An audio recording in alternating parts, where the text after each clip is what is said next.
नमस्कार दोस्तों, सीमा दिव्य चैनल में आप लोगों का स्वागत है। विक्रमाजीत नाम के एक राजा थे। वह बड़े न्यायी थे। उनके न्याय की प्रशंसा दूर दूर तक फैली हुई थी।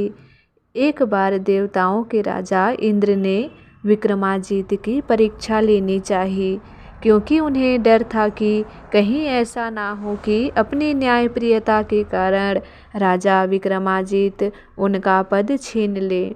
इसके लिए उन्होंने आदमी के 3 कटे हुए सर भेजकर कहला भेजा कि यदि राजा इनका मूल्य बतला सकेंगे तो उनके राज्य में सब जगह सोने की वर्षा होगी, और यदि ना बता सकें तो गाज गिरेगी और राज्य में सब जगह आदमियों का भयंकर संहार होगा।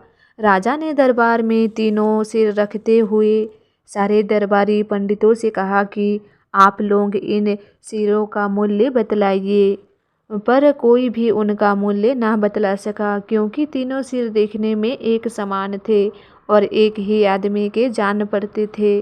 उनमें राई बराबर भी फर्क ना था। सारे सभासद मौन थे। राज दरबार में सन्नाटा छाया हुआ था। सब एक दूसरे का मुंह ताक रहे थे। पंडितों का यह हाल देखकर राजा चिंतित हुए। उन्होंने पुरोहित की बुलाकर कहा, तुम्हें 3 दिन की छुट्टी दी जाती है। जो तुम इन 3 दिनों में इनका मूल्य बतला सकोगे तो मुँह मांगा पुरस्कार दिया जाएगा, और नहीं तो फांसी पर लटका दिए जाओगे। 2 दिन तक पुरोहित जी ने बहुत सोचा, परंतु वह किसी भी फैसले पर ना पहुंच सके। तब तीसरा दिन शुरू हुआ तो वह बहुत व्याकुल हो उठे। खाना पीना सब भूल गए। चिंता के मारे चद्दर ओढ़कर लेटे रहे। पंडिताइन से ना रहा गया और वह उनके पास गई और चद्दरें खींचकर कहने लगी, आप आज यूँ कैसे पड़े हो? चलिए उठिए, नहाइए, खाइए। पंडित ने उनकी पंडिताइन से ना रहा गया। वह उनके पास गई और चद्दरें खींचकर कहने लगी, आप आज यूँ कैसे पड़े हो? चलिए उठिए, नहा लीजिए और खाई लीजिए। पंडित ने उन तीनों सिरों का सब किस्सा पंडिताइन को कह सुनाया। सुनते ही पंडिताइन होश हवास भूल गई, बड़े भारी संकट में पड़ गई। मन में कहने लगी, हे भगवान, अब मैं क्या करूं, कहाँ जाऊं? कुछ भी समझ में नहीं आता। उसने सोचा कि कल तो पंडित को फांसी हो जाएगी, तो मैं पहले ही क्यों ना प्राण त्याग दूं। पंडित की मौत अपने आँखों से देखने से तो अच्छा है कि यह मैं अपने प्राण ही त्याग दूं। यह सोचकर मरने की ठान ली और आधी रात के समय पंडिताइन शहर से बाहर तालाब की ओर चली। इधर पार्वती ने भगवान शंकर से कहा कि एक सती के ऊपर संकट आ पड़ा है, कुछ करना चाहिए। शंकर भगवान ने कहा, यह तो संसार के नियम है, यहाँ पर सब होता ही रहता है, तुम किस किस की चिंता करोगी? पर पार्वती ने एक ना मानी। पार्वती ने भगवान शिव से कहा, कोई न कोई तो उपाय करना ही होगा। शंकर भगवान ने कहा, अगर तुम नहीं मानती हो तो चलो। दोनों सियार और सियारिन का भेष बनाकर तालाब की मेड़ पर जा पहुँचे, जहाँ पंडिताइन तालाब में डूबकर मरने को आई थी। पंडिताइन जब तालाब की मेड़ के पास पहुंची तो उसने सुना कि एक सियार पागल की तरह जोर जोर से हंस रहा है। कभी वह हंसता है और कभी हुक हुक की आवाज़ करता है। सियार की यह दशा देखकर सियारिन ने पूछा, आज तुम पागल हो गए हो क्या? क्यों बेमतलब इस तरह हंस रहे हो? सियार बोला, अरे तू नहीं जानती, अब खूब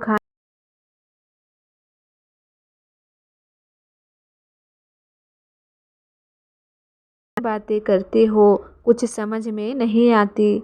जो कुछ समझे तो विश्वास करो।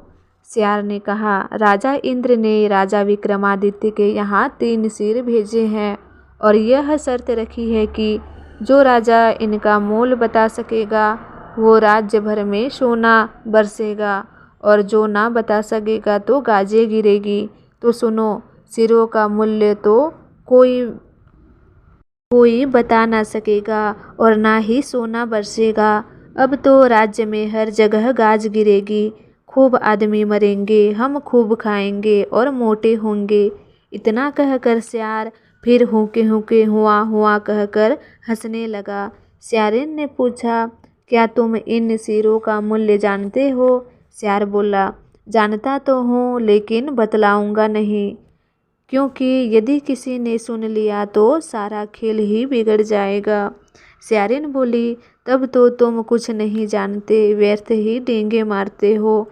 यहाँ आधी रात को कौन बैठा है जो तुम्हारी बात सुन लेगा और भेद खुल जाएगा। सियार को ताव आ गया।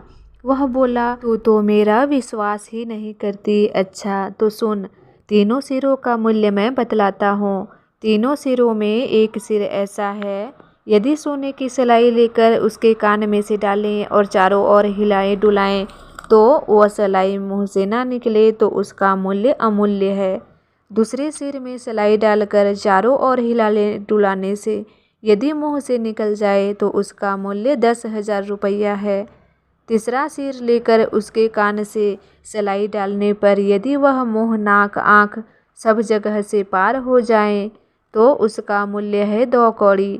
पंडिताइन यह सब सुन रही थी, चुपचाप दबे पांव घर की ओर चल पड़ी।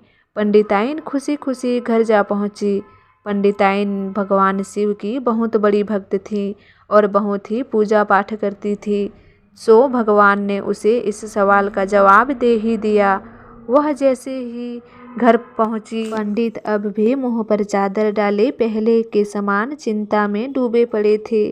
पंडिताइन ने चादर उठाई और कहा, पड़े पड़े क्या करते हो? चलो उठो और नहा लो, खाओ, क्यों व्यर्थ चिंता करते हो? मैं बताऊंगी उन सिरों का मूल्य। सवेरा होते होते पंडित उठे तो देखा दरवाजे पर राजा का सिपाही खड़ा है। पंडित ने ठाठ के साथ सिपाही को फटकारते हुए कहा, सवेरा नहीं हो पाया और बुलाने आ गए। जाओ राजा साहब को कह देना कि नहा ले, पूजा पाठ कर ले, खा पी ले, तब आएंगे। सिपाही चला गया। पंडित आराम से नहाए धोए, पूजा पाठ और भोजन किया। फिर पंडिताइन से भेद पूछकर राज दरबार की ओर चल पड़े।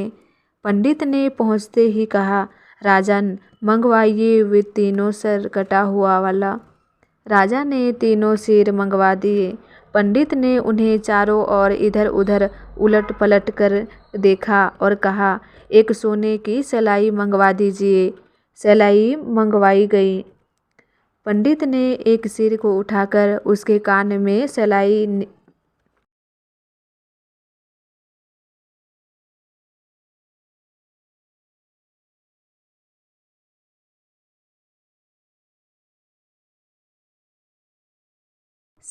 डाली, चारों ओर हिलाई डुलाई, पर वह कहीं से ना निकली। पंडित ने कहने लगा, यह आदमी बड़ा गंभीर है, इसका भेद नहीं मिलता।